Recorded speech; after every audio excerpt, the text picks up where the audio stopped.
하나님 말씀 신약성경 요한복음 15장 9절에서 11절입니다. 아버지께서 나를 사랑하신 것 같이 나도 너희를 사랑하였으니 나의 사랑 안에 거하라. 내가 아버지의 계명을 지켜 그의 사랑 안에 거하는 것 같이 너희도 내 계명을 지키면 내 사랑 안에 거하리라. 내가 이것을 너희에게 이르면 내 기쁨이 너희 안에 있어 너희의 기쁨을 충만하게 하려 함이라. 아멘. 요한복음 15장 9절에서 11절의 말씀을 통해서 주님의 기쁨, 우리의 기쁨이라는 제목으로 하나님 우리에게 주시고자 하는 그 은혜들을 함께 나누기를 원합니다.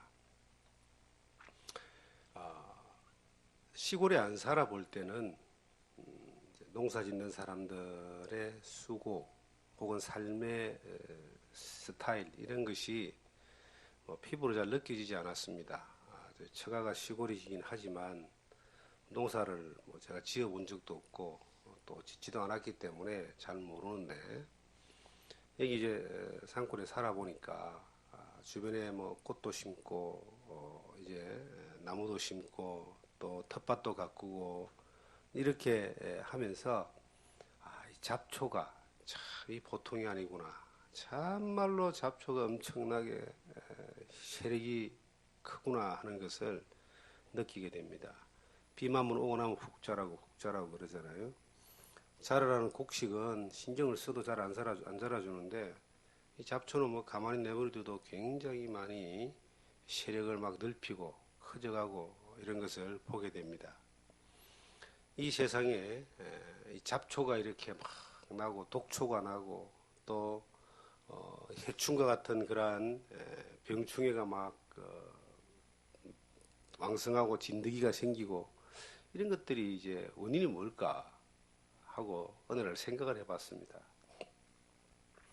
태초에 아담이 하나님을 향하여 범죄하고 난 이후에 인간이 영이 죽고 에덴 동산에서 쫓겨나고 죄인된 삶을 살면서 얼굴에 땀을 흘려야 네가 산다. 고생할 수밖에 없는 그 환경이 인간의 범죄로부터 이 땅에 들어왔습니다. 인간이 범죄하고 난 이후에 인간만 사람만 하나님과 멀어진 것이 아니고 이 만물도 함께 저주를 받아서 가시와 엉겅퀴를 내었다. 잡초와 같은 해충과 같은 그런 사람으로 하여금 땀을 흘리고 수고할 수밖에 없는 이 환경이 자연 환경이 그만큼 파괴되고 나빠지게 된 것입니다. 그 이후에 계속 인류는 이제 기술을 발전하고 또 발견하고 또 번창해가는 그런 가운데 있지만 이상하게도 기술이 그렇게 발전되고 인류가 번창하는데도 이 땅이 자연이 더 좋아지는 것이 아니라 더 나빠집니다. 그래서 농약 같은 것도 더 강력한 거, 이 잡초를 제거하는 그 기술도 더 강력하게 이렇게 나와도 이것이 사그러들지 않고 더 커져가는 것입니다. 지금 우리가 자연 환경이 굉장히 위험한 수위에 도달해 있다 그래요. 이 지구 자체가 이제 온난화, 프레온가스, 화산, 이 화석연료 같은 이러한 우리 인류에 꼭 필요한 것들, 이러한 것들이 이제 어느 정도 도가 넘치다 보니까 지구가 자정 능력을 잃어버렸습니다. 그래서 자연적으로 이 온도 조절이 안 되니까 온난화가 되어지고 그로 인하여 바닷물의 온도가 상승하면서 엘니뇨 현상과 같은 그러한 기후의 환경에 엄청난 영향을 미치는 재앙이 지금 오고 있습니다. 가까운 예로 지금 우리가 이 화창한 봄날과 여름이 지나가고 있는데 이 먼지, 미세먼지와 같은 것들이 대기 전체를 덮어버리기 때문에 바깥에 나가서 활동하기가 너무 힘든, 집집마다 공기청정기를 이렇게 사야 되고, 사람들이 외부 활동할 때 마스크를 써야 되고, 또 자외선과 같은 이러한 이 햇빛 때문에 손상이 오고, 이런 일들이 뭐 10년 전에는 생각해보지 못했던 일들이고 20년 전에는 단어조차도 몰랐던 그러한 말들인데, 지금은 급격하게 환경이 막 파괴되고 또 자연 조건들이 더욱더 나빠지고 하는 이것이 인간의 그 죄와 연관이 된다라고 하는 것을 생각해 봤습니다. 세상이 지금 굉장히 악해지고 있습니다. 인류는 지금 어느 시대보다 번창되어져 있는 시대고, 이 IT 산업이라는 게 이 AI, 인공지능까지 이렇게 나아가서 이제 우리가 영화로만 보고 소설로만 봤던 그러한 사람이 만드는 기계가 사람과 소통하고 사람의 일을 대신하는 그러한 시대에 지금 와가 있습니다. 우주를 관광 상품으로 만들어서 달나라를 갔다 오고 하는 그런 상품이 지금 뭐 나온다 하는 그러한 시대에 우리가 살고 있는데, 왜 세상은 갈수록 더 선해지지 않고 좋아지지 않고 더 악해지고 더 더러워지고 더 추악해지고 더 악랄해지는 그러한 이 현상들이 일어나고 있을까요? 성경에서 말하는 하나님의 말씀을 벗어나는 것을 죄라고 합니다. 그런데 이 세상은 일부러 하나님의 말씀을 벗어나는 그러한 길들을 쫓아가고 있습니다. 육신의 정욕이라고 하는, 욕심이라고 하는 이러한 것을 더욱더 쫓아가기 때문에 하나님의 말씀은 이제 상관없는 뭐 글에 적혀있는, 책에 적혀있는 글 정도로만 생각하지, 이게 하나님의 말씀의 권위를 두려워하지 않습니다, 사람들이. 근데 이런 현상들이 하나님을 믿는다라고 하는 사람들 가운데서도 그렇게 인식되어지고 있다면 대단히 큰 문제가 되겠죠. 지금 우리가 사는 이 시대는 참 인류의 그 번창은 제일 꼭대기에 와 있지만, 도덕적이고 윤리적이고 또 종교적이든 어떤 하나님 앞에서의 어떤 선의 기준으로 볼 때는 가장 바닥에 떨어져 있는 그러한 시대에 지금 와 있습니다. 거기에서 가장 피해를 보는 게 누구냐? 저는 이 자연이라는 생각이 들어지는 거예요. 성경에 만물이 탄식한다는 말이 있습니다. 이 만물도 이 예수 그리스도의 재림과 새하늘과 새 땅을 기다리고 피곤하기까지 탄식하며 기다리고 있다라고 로마서 8장에 그렇게 기록을 하고 있는데, 이 만물이, 자연이 그 피폐해지고 파괴되고 낡아지고 비정상적인 그러한 이제 자연 환경 현상들이 나타나고 있는 모든 것들은 어쩌면 이것은 사람, 인간, 인류의 그 타락과 죄악과 무관하지 않다는 겁니다. 그 앞으로도 좋아질 수 있는 가능성이 있는가? 많은 기술들은 나오겠죠. 많은 방법들은 나오겠죠. 그런데 근본적으로 좋아질 수 있는 방법들은 찾기가 힘들 겁니다. 왜냐하면 마치 브레이크가 고장난 자동차가 아무리 세우려고 해도 세우지 않고 달려가는 것처럼, 인류는, 이 인간들은 죄악을 향해서 더욱더 가속을 붙어서 더 달려가면서 하나님을 대적하고 부인하며 도전하는 그러한 일들을 해 나가게 되기 때문입니다. 이러한 때에 이제 하나님을 믿는, 예수를 믿는 우리들의 삶의 방식은 어떻게 해야 되는가? 그 브레이크 없이 달려가는 세상의 질주에 거기에 몸을 실어서 함께 가는 것이 아니라, 우리는 하나님 안에 따로 거하며 하나님 믿는 믿음 안에서 하나님이 정말 기뻐하는 것이 무엇인가? 하나님의 뜻이 무엇인가? 우리가 비록 이 어려운 환경 가운데서, 타락한 세상 가운데, 이 파괴된 환경 가운데 이렇게 살고 있지만, 우리가 살아계신 하나님을 믿고 그 하나님이 기뻐하는 것을 쫓아간다면은 우리는 적어도 그 브레이크 없는 터진 차를 타고 멸망을 파괴를 향해서 질주하는 그곳에서 구원의 열차를 타고 그리고 죽어가는 사람들, 멸망에 치달려가는 사람들을 건져낼 수 있는 그러한 역할들을 할 수 있을 것입니다. 지금 이 성경을 보니까 예수님이 나의 기쁨이라고 하는 예수님의 기쁨이 너희 안에, 이 11절에 내가 이것을 너희에게 이르면 내 기쁨이 너희 안에 있어 너희 기쁨을 충만케 하려 합니다. 예수님의 그 기쁨이 너희 안으로 가서 그 안에서 그 예수님의 기쁨이 충만해서 너희도 기쁨 가운데 살게 하게 하겠다. 그렇게 되기를 원한다. 이런 말씀을 하고 있습니다. 주님의 기쁨이 무엇이며 우리 안에 있는 기쁨이 뭔가? 주님의 기쁨이 성경에는 기록되어 있습니다. 하나님의 기쁨이 무엇인가? 하나님은 성경에 기록해 놓고 있습니다. 그 기쁨이 우리 안에 들어올 수 있는 방법이 뭔가 하는 것을 성경은 예수님이 말씀하고 있습니다. 이 땅에 살아가면서 기쁨 가운데 살고자 하는 마음이 없습니까? 어떤 것이 기쁠까요? 로또가 당첨되면 기쁘죠.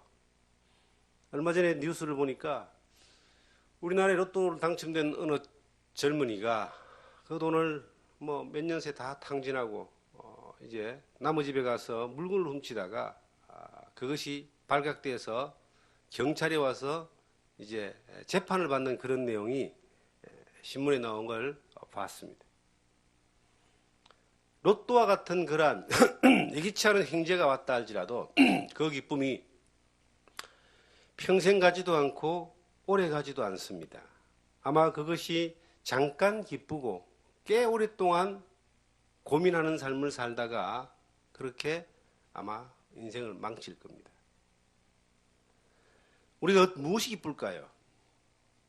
자녀가 좋은 대학에 들어가고 좋은 곳에 취직을 하고 우리가 투자했던 일들에 뭐 대박을 치고 그러면 기쁠까요?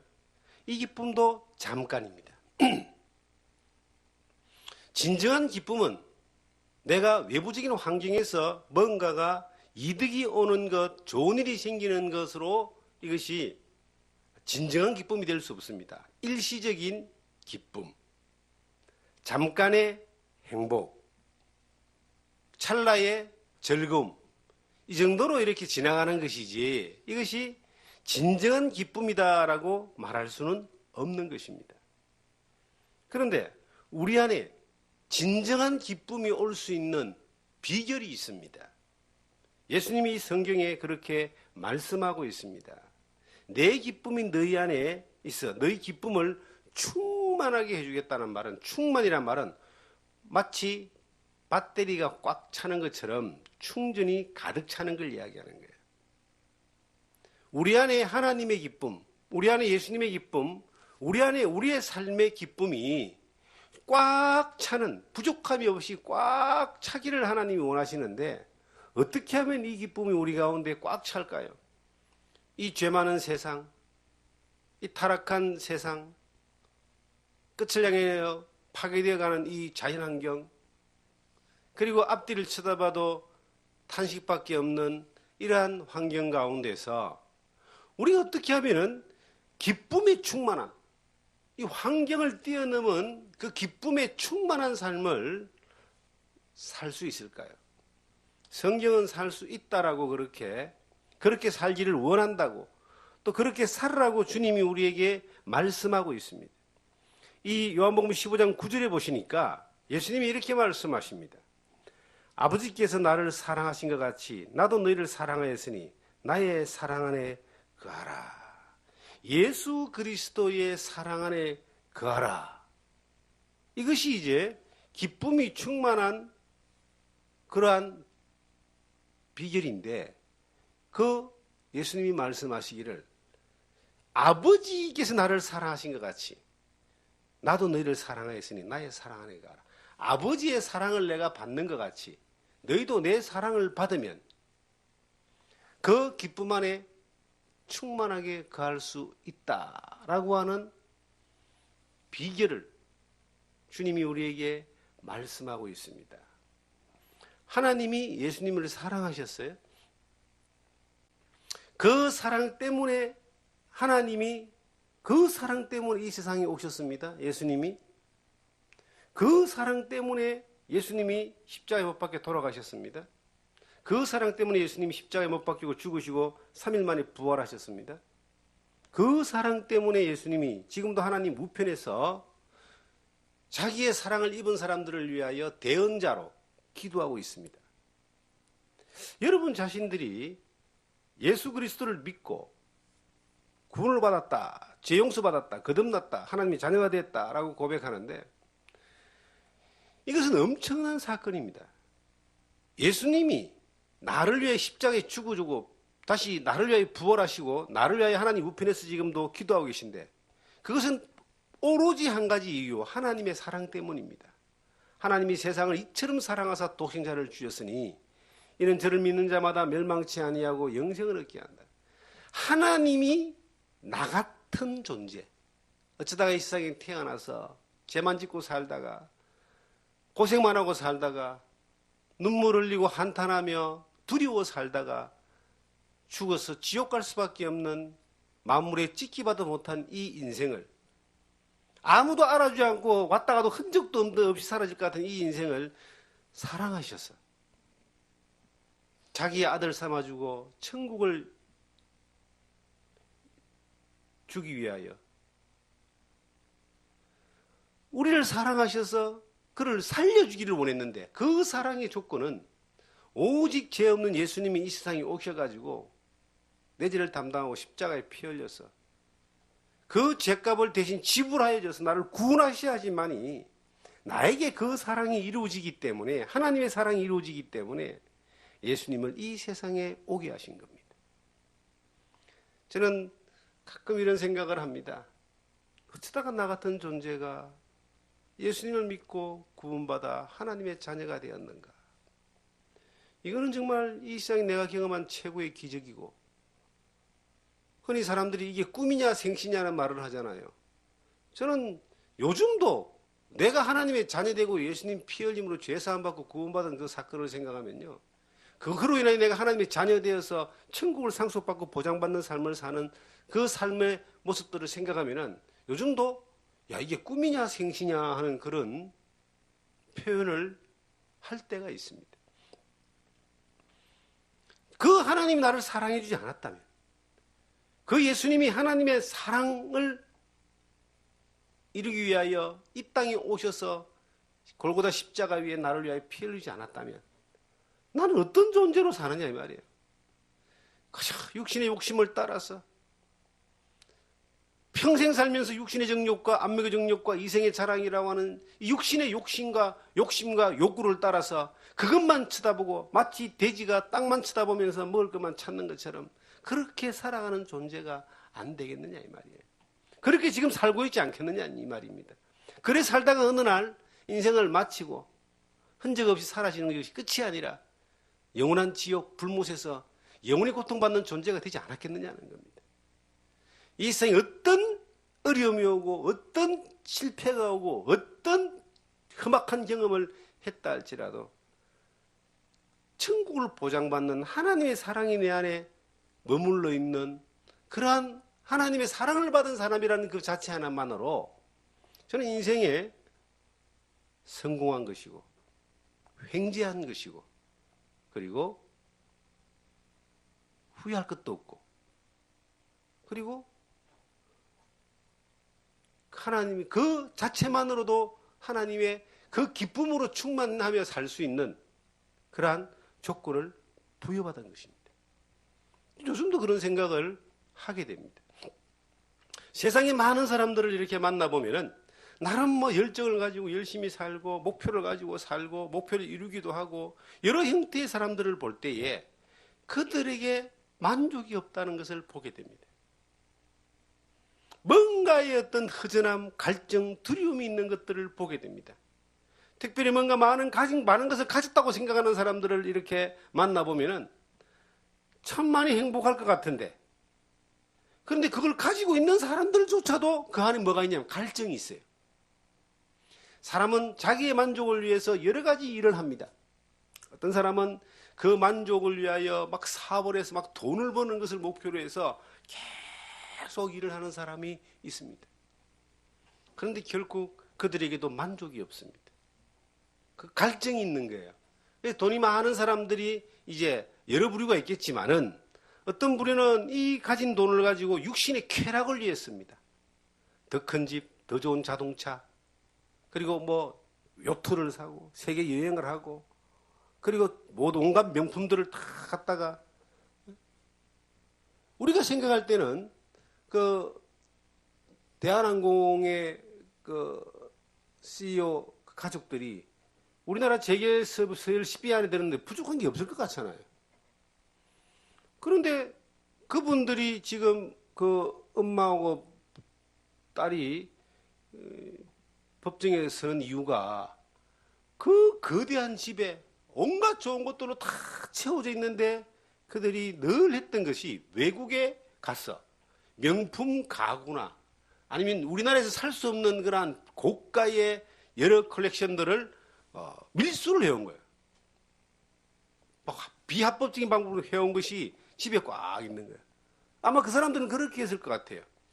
자기에게 있는 부를 가지고 남들에게 과시하려는 마음보다는 자기 안에 있는 갈증을 채우기 위하여, 뭔가 이것만으로 만족이 안 되니까 뭘로 하면 더 채울 수 있을까라고 해서 그 좋은 가재도구나 아니면 뭐 가구나 여러 그림이나 이런 것들을 밀수를 해다가, 항공사 주인이니까 뭐 얼마든지 할 수 있다는 거예요.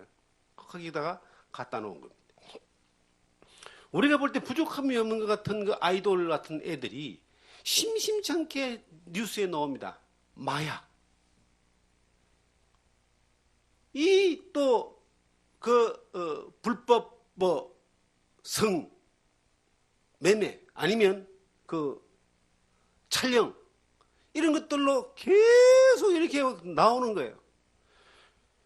젊은 아이들의 우상이고 수많은 사람들이 바라보고 있는 그 사람들이 돈도 많고 인기도 많은데 뭐가 부족해서 그렇게 마약을 하고 일탈을 하고 그럴까? 그 안에 있는 갈증입니다. 채우지 못하는 만족감이 있는 거예요. 그러니까 그런 것을 또 쫓아가는 겁니다. 어떤 분은 또 그 부자 가운데서 성공한 사람 가운데 선한 쪽으로 또 이렇게 물질을 쓰는 사람들도 있습니다. 뭐 기부를 한다든지, 빌 게이츠나 이런 사람들 뭐 엄청난 몇 조를 이래 사회에 기부를 하잖아요. 그런 사람들이 많아요. 근데 그 안을 딱 들여다보면은 그들도 자기가 가지고 있는 이것으로 만족하지 못하니까 남에게 기부한다라고 하는 자기 연민, 자기 자랑입니다. 선한 뜻이지만 그걸로 갈증을 채우고자 하는 마음이 있는 거예요. 이 세상에 어떤 것을 가져도 하나님 안에 오는 기쁨이 없는 사람들은 절대 그 갈증이 채워지지 않습니다. 제가 아는 지금 전도 중에 있는 분이 한 분 계신데 정말 꽃을 사랑하는 분입니다. 이 야생화를 너무너무 좋아해요. 그러니까 십몇 년 전부터 이 야생화를 집에서 키우기 시작하다가 이게 늘어나니까 저기 시골에 500평 땅을 사가지고 담장을 쫙 치고 다른 사람들이 못 들어오도록 자기만의 그 공간을 만들어서, 누가 봐도 아름다운 공간입니다. 가면 사람들이 뭐 감탄을 합니다. 그 정성이, 사람들은 돈 벌러 아침에 출근해가지고 돈 벌어가지고 집에 들어오는데 이분은 돈 벌러 가는 게 아니라 아침에 꽃을 갖고 오기 위해서 집에서 30분 거리 되는 그곳에 차를 타고 가서 그곳에서 하루 종일 꽃을 가꾸고 물을 주고 풀을 메고 그러고 집에 들어옵니다. 그렇게 그 만족하는, 자기 만족이에요. 다른 사람 보여주는 것도 싫어요. 자기 만족이에요. 그런데 그분이 얼마나 행복하겠습니까? 우리가 볼 때 자기 하고 싶은 걸 다 하고 있는데.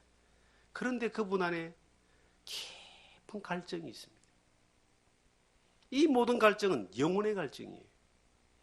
육신의 것들을 채운다고 해서 그 갈증이 없어지지 않는다는 겁니다. 하나님의 사랑이 그 안에 들어올 때 비로소 갈증이 해소가 됩니다. 요한복음에 보시면은 4장에 보시면 예수님이 말씀하십니다. 나는 생수다, 생수. 내가 주는 물을 먹는 자는 영원히 목마르지 아니하리라. 사마리아 우물가에서 날마다 우물을 퍼오는 그 여인에게 물 하나 달라 할 때 왜 나에게 물을 주려고 합니까? 네게 물을 주려고 하는 사람이 누군지 알아다면 넌 이러지 않을 것이다. 네가 퍼다 먹는 물은 아무리 퍼다 먹어도 날마다 갈증이 계속 생기지만 내가 주는 이 물은 그 하나님의 사랑이 되신 예수님이 주는 그 물을 먹는 자는 영원히 목마르지 아니하리라. 저는 어느 날 그 물을 마셨습니다. 그리고 그 영원히 목마르지 않음이 적어도 예수를 믿고 난 이후에 지금 약 40년 정도가 지나왔는데 그 영혼의 갈증에 대해서 목마르지 않습니다. 하나님을 향해 잘 사는 것도 없고 뭐 해놓은 것도 없고 아무것도 없다 할지라도 내가 그저 하나님으로부터 예수 그리스도를 통하여 받은 바된 그 영원한 생수, 영원히 목마르지 않는 것뿐만 아니라 네 입에서 생수의 강이 흘러넘치리라. 이것이 또 다른 것으로 흘러서 지나갈 수 있는 통로로 믿음으로 살아있을 때에 계속 이것이 나에게 끝나는 것이 아니라 이게 흘러서 계속 가는 겁니다. 여기에 우리가 예수님에게 수도 파이퍼가 딱 꼽혀가 있으면, 물 파이퍼가 꼽혀가 있으면 그 끊이지 않는 물이 통과되어져서 또 다른 곳으로 계속 연결시켜 나가는 이것이 전도, 예수 그리스도의 복음을 전하는 하나의 가장 좋은 방법일 것입니다. 여러분에게 진정 하나님으로부터 오는 기쁨이 있습니까? 예수 그리스도가 내가 아버지로 인하여 사랑하고 아버지로 말미암아 기뻐했던 것처럼 너희도 나로 말미암아 내 사랑 안에 거하고 내 기쁨이 충만케 하라고 했던 이 요한복음 15장의 이 말씀을 통해서 적용해 보면 예수 그리스도가 그 예수님이 그 아버지의 사랑이 그에서 아버지의 기쁨이 되기 위하여 이 땅에 오셨는데 그분은 오로지 아버지 하나님의 뜻을 따라 순종했습니다. 이것이 그 아버지의 사랑 안에 거하고 아버지의 기쁨 안에 거하는 비결이었습니다. 예수님이 어느 날 이제 오신 것이 하나님 뜻대로 오셨잖아요. 하나님이 인간의 태를 빌리고 오셔서 이 땅에 하나님이 인간의 모습으로 33년을 사셨어요. 그 중에 30년은 그냥 묻혀서 사셨고 30세 때부터 33세 때까지 그 3년 반 동안은 하나님의 말씀을 따라 하나님의 뜻을 이루기 위하여 공생의 기간을 삽니다. 그곳에 이제 갈릴리에서부터 시작해서 하나님 말씀을 전하고 12 제자들을 데리고 다니면서 예수의 정인으로 이렇게 양육하시고 동거하시면서 능력을 보이시고 눈먼 자, 저는 자, 손 마른 자, 문둥병자 이런 사람들을 고치시면서 그들을 구원하시는 능력을 보였습니다. 그런데 이제 마지막 관문이 뭐냐면은 이 죄 없으신 예수님이 예루살렘에 올라가셔서 십자가에 못 박혀 죽는 겁니다. 골고다에서. 마지막 이제 그 잡히시기 직전에 예수님이 아시니까 하나님의 말씀과 하나님의 뜻을 이루기 위해서 하나님의 말씀대로 가는 것은 잡혀서 능욕당하고 재판받고 십자가에 못 박혀 죽는 겁니다. 이 사람 우리 몸에 가시 하나만 찔려도 아파서 어쩔지 모르는데 못 박히고 채찍맞고 가시 멸류관 쓰고 창에 찔려서 비참한 모습으로 십자가형을 당하고 죽어야 되는 것을 아시는 예수님이 이제 그곳에 가려니까 머뭇거려지는 거예요. 그래서 겟세마네라고 하는 동산에 가서 하나님 앞에 기도를 합니다. 아버지, 할 수만 있으면 이 잔을 내게서 좀 옮겨주십시오. 그러니까 그렇게 십자가 위에 죽어야 하는 그 고통만은 좀 피하게 해달라 이 말이에요. 다른 방법 없습니까? 이겁니다. 내가 아버지 뜻을 따라 순종해야 하는 걸 아는데 이거 말고 이 고통 말고 다른 방법 없습니까? 이 고통을 내가 당해야 됩니까? 이 뜻이에요. 그런데 그 뒷마디가 정말 우리가 살아가는 삶의 하나의 방식을 보여줍니다. 그러나 내 뜻대로 마옵시고 아버지의 뜻대로 하옵소서. 내 뜻대로 말고 아버지의 뜻대로 하옵소서. 내 뜻은 다른 방법을 찾는 것이고 이걸 피해가는 건데 아버지의 뜻대로 하십시오. 아버지 뜻은 그 뜻이라면 그렇게 가겠습니다. 우리가 살면서 이 세상에 살면서 하나님의 사랑이 그 안에 머물렀던 그 사랑을 따라 살았던 그 충만한 아버지의 사랑과 기쁨 가운데 살았던 예수님의 삶의 방식은 하나님을 사랑하는 거였습니다. 그런데 그 사랑하는 방식은 하나님의 말씀을 따라가는 겁니다. 내 뜻대로 마옵시고 아버지 뜻대로 하옵소서. 우리가 이 땅에 살면서 하나님의 사랑을 받았고 예수님의 사랑을 받았고 그 믿음으로 사는데 왜 우리 안에 하나님의 기쁨이 희미하고 예수님의 기쁨이 없을까요? 왜 그럴까요? 그것은 예수님처럼 하지 않았기 때문입니다. 내 뜻대로 마옵시고 아버지 뜻대로 하옵소서가 아니라 아버지 뜻대로 하지 말고 내 뜻대로 해주십시오라가 더 많기 때문에 아버지의 기쁨이, 주님의 기쁨이 내 안에 없는 겁니다. 저는 수많은 하나님 믿는 사람들의 기도 소리를 하나님이 들으실 겁니다. 하나님 분명히 기도를 듣습니다. 기도 듣는 이유가 지금까지는 너희가 내 이름으로 아무것도 구하지 아니하였으나 구하라. 그리하면 너희 기쁨이 충만하리라. 요한복음 16장 24절에 나와 있는 말씀입니다. 너희 기쁨을 충만케 하기 위해서 너희가 기도해라. 내가 들어주겠다. 그런데 그 너희 기쁨이 충만케 하는 똑같은 단어잖아요. 너희 기쁨이 충만하리라 이 말씀이 15장에는 사랑 안에 거하는 것을 말하고 있고 16장은 기도를 말하고 있는데 그 기도가 우리의 기쁨이 충만하기 위해서 어떻게 기도를 해야 되는가? 우리의 기쁨이 충만하기 위해서 어떤 모습으로 살아야 되는가? 이것은 내 뜻대로 마옵시고 아버지의 뜻대로 하옵소서가 기준이 돼야지만이 아버지의 뜻이 내 안에 적용되어지고 순종되어질 때 아버지의 뜻이 역사하고 능력이 나타나는 것이지 아버지의 뜻을 무시하고 내 뜻을 적용하고 내 뜻 따라 고집되고 내 뜻대로 가는 것을 선택했을 때 주님의 기쁨이 내 안에 있을 수 없고 주님의 능력이 하나님 능력이 나타날 수가 없는 겁니다. 사랑하는 성도 여러분, 우리는 살아가면서 얼마나 많은 기도를 아버지 뜻대로 마옵시고 내 뜻대로 하옵소서라고 고집하고 있습니까? 주님의 뜻대로 구하면 하나님이 들으신다고 했는데 왜 들어주신다고 한 방법을 쫓지 않고 내 뜻을 고집합니까? 수많은 사람들이 기뻐하지 못하고 만족하지 못하는 이유가 환경적인 요인에서 찾으려고 하니까 이게 해답이 없는 겁니다. 이 환경적인 요인이라고 하는 것은 이것은 우리에게 절대 주님의 기쁨과 주님의 이 만족을 충족시켜주지 못합니다. 우리나라에서 재벌 2위, 3위, 4위가 굉장히 행복한 것 같죠. 그들은 끊임없이 1위가 되려고요. 1위가 될 때까지 이게 불행한 거예요. 그럼 1위가 되면은 행복한 것 같죠. 이 사람들은 또 세계에서 내놔놓으면은 이것도 잽이 안 됩니다. 세계에서 돈 제일 많이 벌었다는 1위가 순위가 떨어져 버렸어요. 이제 아마존 회장인데 왜 순위가 떨어졌냐 하니까 부인하고 이혼하는 바람에 재산이 반토막 나버렸어요. 그런데 이 사람은 또 더 높이 가려고 막 만족하지 못합니다. 환경적인 요인은 대통령이 되면은 뭐 더 이상 뭐 부족할 게 없고 만족할 것 같잖아요. 천만의 말씀입니다. 이 대통령은 우리나라 대통령은 임기가 7년밖에 5년입니까? 5년밖에 안 되기 때문에 5년 안에 자기가 평생 묵고 살 권력과 재물과 그리고 사람을 다 만들려고 하는 그런 욕심들이 있는 것 같아요.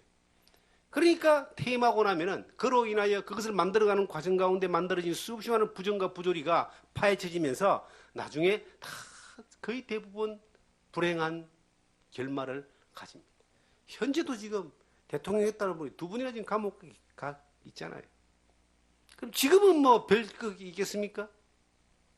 지금부터 몇 년, 한 2년 남았는데 불안합니다.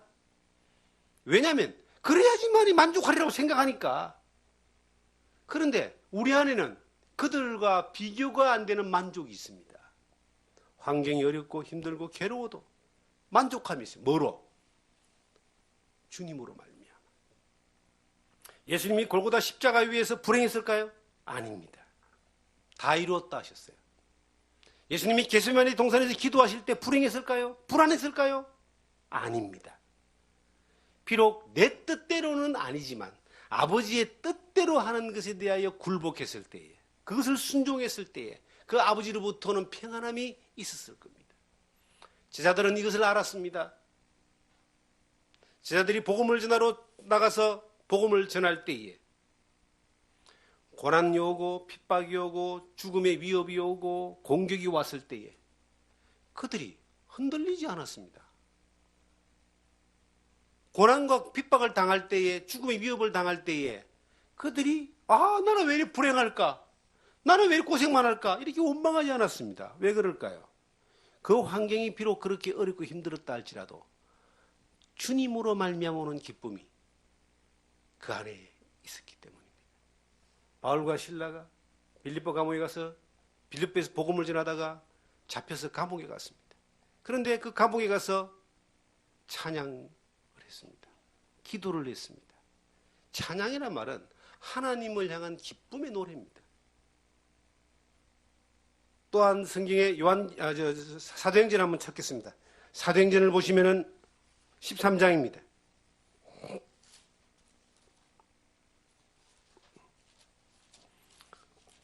이런 내용들은 우리가 사도행전에 많이 발견할 수 있는데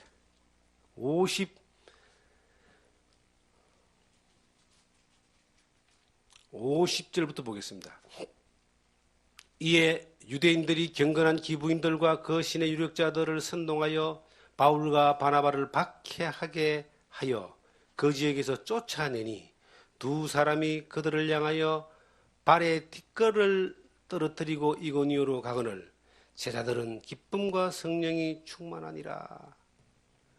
복음을 전하는 가운데서 엄청난 고난과 고통이 왔지만 쫓겨나고 매맞고 고통이 왔지만 함께한 제자들은 이것으로 인하여 기뻐하고 성령에 충만했다. 이들이 기쁨이 충만했던 이유가 환경적인 요인입니까? 전혀 그렇지 않습니다. 환경은 어렵습니다. 여러분, 내가 예수를 믿기 전에는 더 잘 살 수 있었어요. 더 잘 살았는지 모릅니다. 더 편안했는지 모릅니다. 더 많은 걸 가졌는지를 모릅니다. 더 모든 일들이 잘 됐는지 모릅니다. 그런데 예수를 믿고 난 뒤에 잘 안 될 수도 있습니다. 예수를 믿는 것 때문에 어려움이 올 수도 있습니다. 때로는 예수를 믿는 것 때문에 내가 좀 힘겨운 선택을 해야 될 때도 있습니다. 그로 인하여 고난이 오고 일시적인 괴로움이 오고 힘겨움이 올 수도 있습니다. 그런데 이것이 주님의 말씀을 따라서 선택하는 것이 될 때 성령 안에서 우리 안에 주님의 기쁨이 내 안에 채워집니다. 그리고 그 어려움이 변하여 형통함이 되고 어려움이 변하여 하나님의 능력이 되고 기적이 되고 역사가 일어나는 것을 우리는 경험할 수가 있습니다. 중요한 것은 내 마음 안에 주의 뜻대로 순종하고자 하는 그러한 결단이 내 안에 순간순간 있을 때에 어떤 면에서는 믿음 안에서 이런 삶을 많이 경험하다 보면은 특별한 결단이 아니라도 삶의 방식이 항상 주의 뜻을 따라 순종하고자 하는 방식이 되어질 때에 그 삶의 방식을 통하여 우리의 삶의 여정이 주님으로부터 오는 기쁨이 늘 충만함이 유지되어지는 삶을 살 수가 있는 것입니다. 우리가 한번 생각해 봅시다. 아버지의 사랑이 내 안에 거하는 같이 나의 사랑이 내 안에 거하기를 원한다.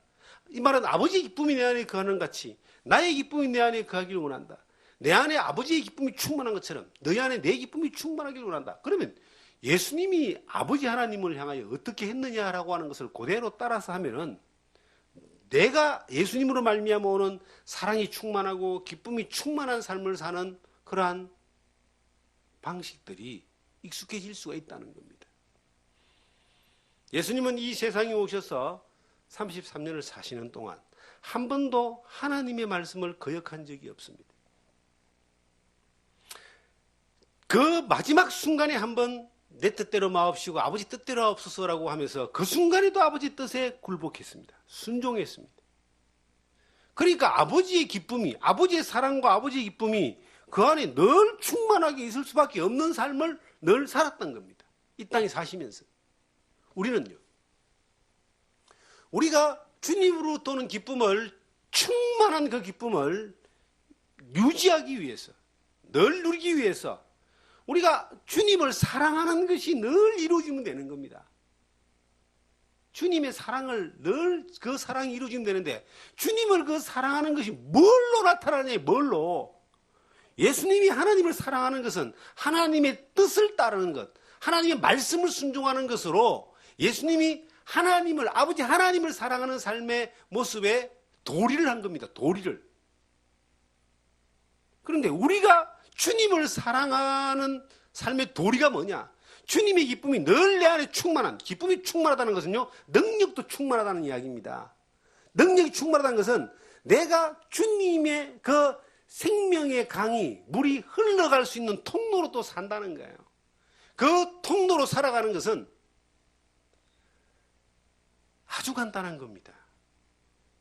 요한복음 우리가 이 15장 10절에 보시면, 바로 중간 10절에 보시면, 내가 아버지의 계명을 지켜 그의 사랑하는 사랑 안에 거하는 것 같이 너희도 내 계명을 지키면 내 사랑 안에 거하리라. 계명을 지키는 거랍니다. 계명. 이 계명은 계명이 무겁다 아닙니다. 말씀. 예수님의 말씀. 예수님 우리 가운데 많은 말씀을 하셨어요. 그 말씀이 마태, 마가, 누가, 요한복음에 예수님이 하신 말씀들이 쫙 있습니다.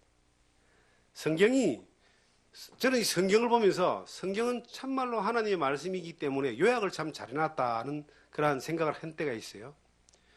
구약 성경에 보면 창세기, 출애굽기, 레위기, 민수기, 신명기를 모세오경이라 그럽니다. 이 모세오경을 딱 집약해 놓은 것이 율법이라는 거예요. 율법. 그 안에 또 성막의 법. 하나님이 법으로 이걸 딱 정해놨어요. 그런데 이 613가지의 율법, 그 다음에 제사법, 이런 절기에 대한 법들이 쫙 간추려 놓은 게 이제 10계명이에요. 10가지 계명. 그런데 이 모든 걸 다시 또 간추려 놓은 게 또 2가지입니다. 마음을 다하고 뜻을 다하고 목숨을 다하여 주 너희 하나님을 사랑하라. 그 다음에 네 이웃을 네 몸같이 사랑하라. 이 2가지예요. 구약을 요약해놓은 것이 딱 2줄이라니까요. 하나님을 사랑하고 이웃을 사랑하는 겁니다. 그런데 예수님이 하신 수시 많은 말씀, 마태, 마가, 누가, 요한복음, 사복음서가 예수님이 하신 말씀이고, 그 중에 핵심 내용들이 마태복음 5장, 6장, 7장에 나와 있고, 그리고 요한복음 13장, 14장, 15장에 그렇게 쭉 이렇게 핵심적인 내용들이 쫙 나와 있습니다. 그러면 이 말씀들을 또 요약을 쫙 하면은 이게 요한복음 13장 34절입니다. 내가 새 계명을 너희에게 주노니 너희가 서로 사랑하라. 너희가 서로 사랑하면 모든 사람이 너희가 내 제자인 줄 알리라. 새 계명을 서로 사랑하라 그랬습니다. 주님이 우리 가운데서 주님을 사랑할 때에, 그 말씀에 순종할 때에 모든 사람이 너희가 내 제자인 줄 안다는 말은 예수 그리스도의 그 능력이, 예수 그리스도의 그 놀라운 생명이 그 사람들을 통해서 다른 사람들에게 또 전해진다는 겁니다. 지금 우리가 사는 이 시대는 사랑이 없는 시대에 살고 있다 그럽니다. 사랑이란 단어가 없는 것이 아니라, 사랑이란 말이 없는 것이 아니라, 의미가 없는 것이 아니라 주님의 사랑이 나타나는 것이 없는 시대에 우리가 살고 있다라고 그렇게 봅니다. 수많은 사람들이 주님을 이용해서 자기를 나타내고 주님의 이름을 팔아서 자기를 높이고 주님의 것들을 가지고 자기 영달을 채우는 그러한 이 이상한 시대에 지금 우리가 살고 있습니다. 우리가 믿는 이 기독교는 종교가 아니라 진리입니다. 우리는 진리를 믿고 살아계신 하나님을 믿고 있습니다. 진리이신 하나님, 진리이신 예수님이 우리에게 뭘 요구하고 있느냐 하면은 내 말 좀, 예수님의 말 좀 순종하고 살아라. 그래야지 내가 다른 사람에게 전해진다. 다른 사람도 살릴 수 있다. 여러분, 내가 어떤 믿음을 가지고 있느냐가 중요한 게 아닙니다, 여러분. 성경이 말하는 믿음이 무엇인가가 중요한 겁니다. 목사의 믿음이 다른 사람에게, 성도들에게 전달되어져서 그 믿음에 따라서 답습되어지는 것이 중요한 것이 아니라 예수 그리스도의 말씀과 하나님의 약속과 예수 그리스도의 그 진리가 우리 가운데 믿어지고 전해지고 또 주님 앞으로 나아가는 이것이 신앙의 가장 중요한 내용입니다. 사람들은 자기의 어떤 유명한 사람들, 또 위대한 사람들, 뛰어난 사람들은 자기의 믿음을 다른 성도들에게 이식시키려고 합니다. 자기 사람을 만들려고 그러고, 자기화된 것들을 만들려고 그러고. 그런데 그 자기라는 존재가 예수님 빠져버리면 아무것도 아닌 인간이고, 예수님 빠져버리면 정말 똑같은 욕심덩어리인 죄인인데, 거기에 사람들에게 그것을 맞추려고 하다 보니까 진정 진리 대신 예수님, 진리 대신 말씀은 온데간데 없습니다. 사람의 말은 두려워하고 혹은 높은 사람의 말은 두려워하지만 하나님의 말씀은 두려워하지 않습니다. 이 얼마나 위험한 일입니까? 여러분과 제가 이 땅에 살아가면서 어떤 기쁨이 내 안에 충만되어지면 우리가 가장 만족한 삶을 살고 하나님 앞에 부끄러움 없는 살 수 있는가? 예수님의 기쁨입니다. 예수님이 나를 인정해주고 진리가 나를 인정해주고 예수님이 나를 이끌고 진리가 나를 이끌고 예수님이 내가 말씀하시고 내가 그 말씀에 순종하고 그것이 어떤 큰 일이든 작은 일이든 이거는 상관하지 않습니다.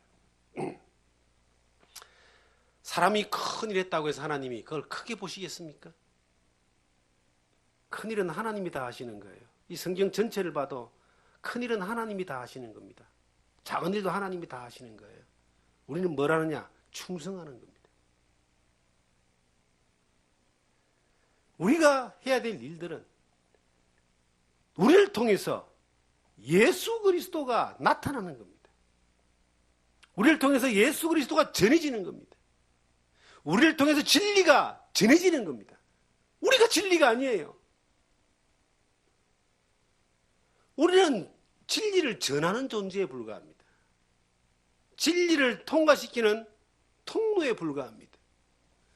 얼마 전 뉴스에 보니까 인천시에 또 서울시 어느 동네 영등포구에 이 녹물이 가득한 수돗물이 나와서 물 공급이 중단되고 수돗물을 먹지 못하고 생수를 쓰다 먹는 그런 일들이 뉴스에 지금 빵빵 터졌습니다. 근데 그 원인이 뭔가 보니까 1970년대에 깔아놓았던 그 수도 배수관이 녹이 썰어가지고 거기에서 녹물이 나온다 그래요. 수원지의 물이 문제가 아니고 배수관의 물이 녹이 썰어가지고 녹물이 집집마다 나온다는 거예요. 특히 아파트 같은 경우 뭐 한 40년 정도 된 그런 수도관이 녹슬 수밖에 없습니다. 요즘은 수도관 새로 하는 건 녹이 잘 안 씁니다. 이 안에다가 코팅을 다 해놓고 녹이 안 쓰는 재질을 가지고 기술이 많이 발전됐잖아요. 그런데 옛날에는 그러지 않았겠죠. 수돗물이 문제가 없어도 수도관이 녹이 슬면은 이게 녹물이 나오고 똥물이 나오는 것처럼 우리는 수도관에 불과한 겁니다. 생수 대신 예수님이 문제가 있는 것이 아니라 수도관이 때가 끼고 녹이 끼고 죄가 끼고 욕심이 끼고 지잘난 자랑이 끼고 세상 것들로 끼고 이러면요. 이게 수도 물에 문제가 없는데 수도관을 통과하면서 녹물이 나오는 겁니다. 우리의 일생 가운데서 여러분, 우리의 삶을 통해서 예수 그리스도의 사랑이 좀 전달되면 얼마나 좋겠습니까? 그러려면 우리의 삶이 예수 그리스도로 말미암아 충만한, 만족한, 기쁨이 충만한 삶을 살면 되는 겁니다. 그러면 자동적으로 통과되게 되어 있는데 그 삶은 아주 단순하다니까요. 내 뜻대로 마옵시고 아버지의 뜻대로 하옵소서. 주님의 말씀을 따라 진리를 따라 살고 좀 사랑하며 살고 형제를 사랑하고 가족을 사랑하고 세상을 사랑하고 어떻게 해요? 세상을 사랑하라는 것이 이웃을 사랑하라는 겁니다. 사랑하라는 것은 세상에 빠져 사는 것이 아니라 그 세상에 있는 사람들을 예수의 사랑으로 섬기고 이끌어서 주님의 사랑으로 오게 하는 것. 그래서 이웃 사랑입니다. 무엇보다도 하나님을 사랑하고 교회를 사랑하고 성도를 사랑하면서 정말 그 말씀을 따라서 우리가 살아봤을 때, 그 진리를 따라서 우리가 살아봤을 때 진리 되신 하나님이 우리를 통해서 역사하고 일하시는 걸 볼 수 있습니다. 내가 아무것도 할 수 없어요? 우리는 아무것도 몰라요? 예, 모르고 할 수 없어도 됩니다. 어떻게 하면 됩니까? 말씀을 따라 순종하면 됩니다. 그러면 역사가 나타납니다. 우리는 그 역사를 기대하는 거예요. 그 충만하신 성령이 충만함이, 기쁨이 충만함이, 말씀이 충만함이 내 삶의 말씀에 대한 순종의 선택으로 경험할 수 있다면 우리가 얼마든지 선택하고 그 일에 인내함으로 그 일을 따라가 보면 반드시 너희 기쁨이 충만하리라. 주님의 기쁨이 내 안에 충만한 기쁨으로 나타나는 것을 경험하게 될 것입니다. 이러한 것을 경험하는 우리 삶의 환경과 현장에서 경험하는 여러분과 제가 되기를 주님의 이름으로 축원합니다.